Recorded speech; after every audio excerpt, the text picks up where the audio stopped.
दसरा हा 3.5 मुहूर्तांपैकी एक सण मानला गेलेला आहे.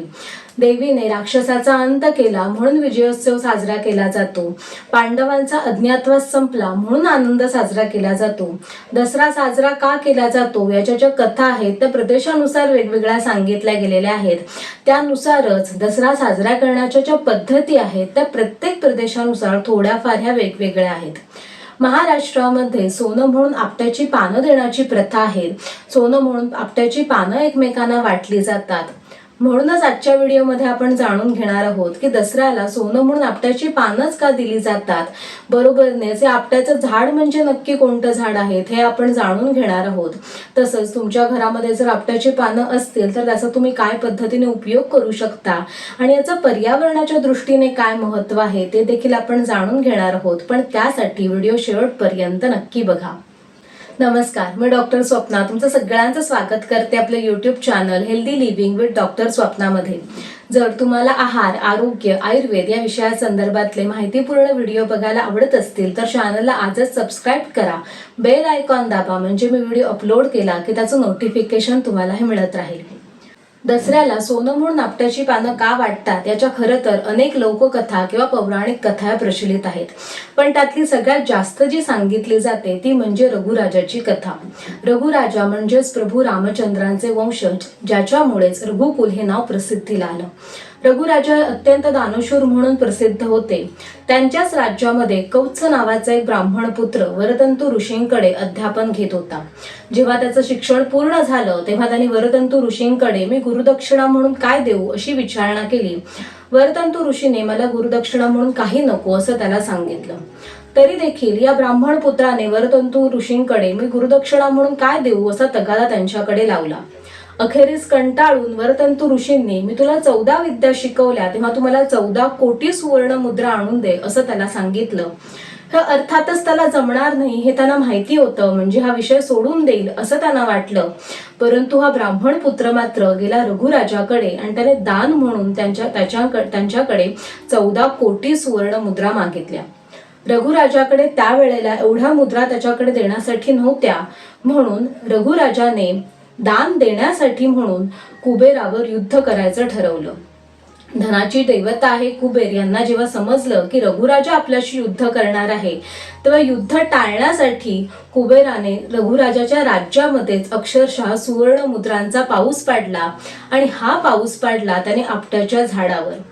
रघुराजाने त्यातल्या 14 कोटी सुवर्ण मुद्रा घेऊन कौत्स ब्राह्मण पुत्राला दिल्या. त्याने त्या गुरुदक्षिणा म्हणून वरतंतु ऋषींना दिल्या. तरी देखील तिथे बरेच सुवर्ण मुद्रांचा ढिगा पडला होता. तेव्हा राजाने त्याच्या प्रजेला येऊन तुम्ही सोनं हे लुटून घेऊन जा असं सगळ्यांना सांगितलं. हा दिवस होता दसऱ्याचा आणि म्हणून त्या दिवसापासूनच दसऱ्याला सोनं लुटण्याची प्रथा पडली आणि हळूहळू सोनं म्हणून आपट्याची पानं एकमेकांना देण्याची पद्धती चालू राहिली.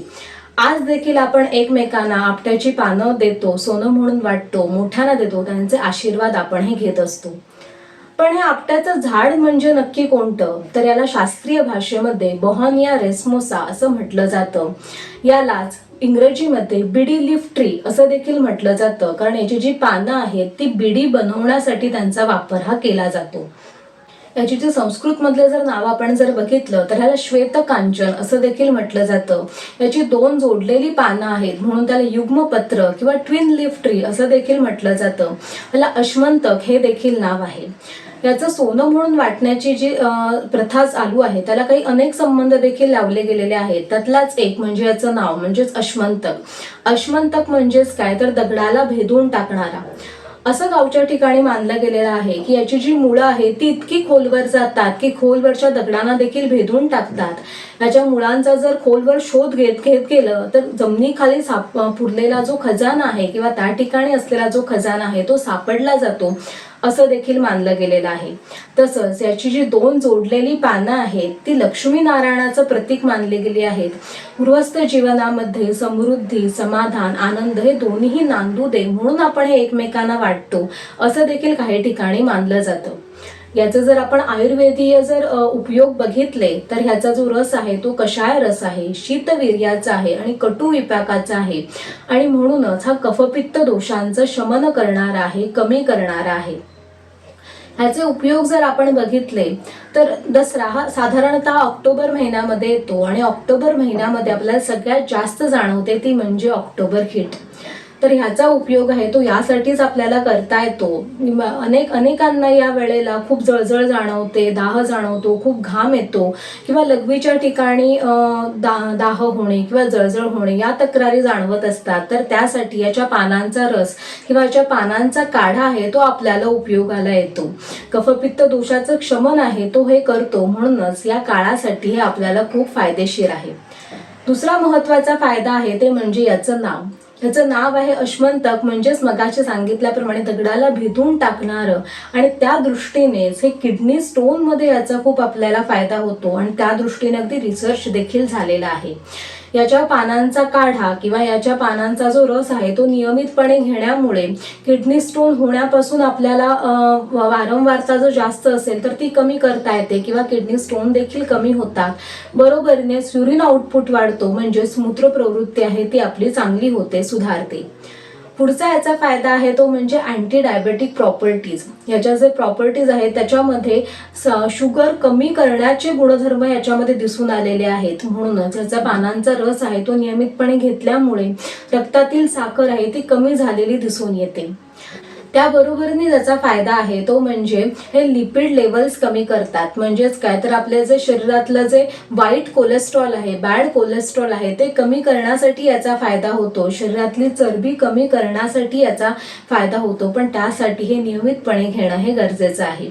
म्हणूनच तुमच्या घरी जर आपट्याची पानं असतील तर तुम्ही त्या पानांचा रस वापरू शकता किंवा त्या पानांचा काढा करून तुम्ही पिऊ शकता किंवा त्या पानांची पावडर करून ती देखील तुम्ही एखाद्या डब्यामध्ये भरून ती तुमच्यासाठी औषध म्हणून वापरू शकता. पर्यावरणाच्या दृष्टीने जर याचं महत्त्व बघितलं तर फुलपाखरू किंवा कीटक यांच्या उपजीविकेसाठी ह्याच्या पानांचा खूप जास्त आपल्यासाठी फायदा आहे किंवा उपयोग आहे. म्हणूनच या झाडाचं रक्षण करणं आणि कमीत कमी पानं तोडणं हे देखील आपल्याच हातामध्ये आहे. जर तुम्हाला आजची माहिती आवडली असेल किंवा गरजेची वाटली असेल तर तुमच्या नातेवाईकांनाही नक्की शेअर करा. तुम्हाला आजच्या व्हिडिओमधून काहीतरी नवीन माहिती कळली असेल अशी मी आशा करते. तुम्हाला असेच अनेक माहितीपूर्ण व्हिडिओ बघायचे असतील तर चॅनलला आजच सबस्क्राईब करा, बेल आयकॉन दाबा, म्हणजे मी व्हिडिओ अपलोड केला की त्याचं नोटिफिकेशन तुम्हालाही मिळत राहील. तसंच मला कमेंट बॉक्समध्ये नक्की सांगा की आज मी तुम्हाला जी गोष्ट सांगितली की दसऱ्याला आपट्याची पानं का वाटली जातात ही तुम्हाला माहिती होती का? तसंच तुमच्या इथे याविषयी कुठली कथा जर प्रचलित असेल तर ती देखील मला ऐकायला आवडेल, तर ती देखील मला कमेंट बॉक्समध्ये नक्की सांगा. आणि तोपर्यंत हेल्दी राहा आणि हॅप्पी राहा.